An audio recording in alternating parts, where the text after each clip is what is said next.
cette nouvelle galerie égyptienne a été conçue dans la continuité, dans la suite de ce qui était déjà présenté avant, et avec cette très grande originalité que sont les reconstitutions des tombes de la reine Néfertari et de Sénéfer. Et pour mieux illustrer encore les scènes qu'on voit représentées sur les peintures de ces tombes, présenter des collections d'objets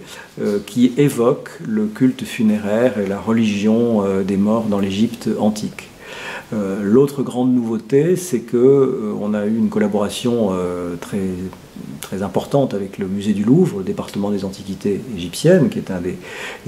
plus importants établissements pour l'histoire de l'Égypte et les collections égyptiennes dans le monde, et qui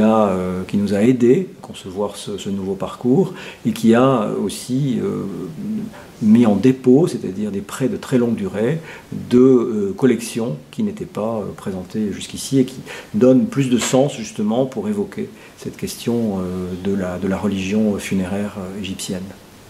Parmi les objets exceptionnels que met en dépôt le musée du Louvre, il y a donc un exemplaire de ce qu'on appelle aujourd'hui un livre des morts, mais que les Égyptiens appelaient le livre pour sortir le jour, c'est-à-dire un recueil de formules et d'images qui étaient placées dans la tombe et qui permettaient aux défunts de bénéficier d'une sorte de guide qui lui permettait de savoir comment s'orienter dans l'au-delà,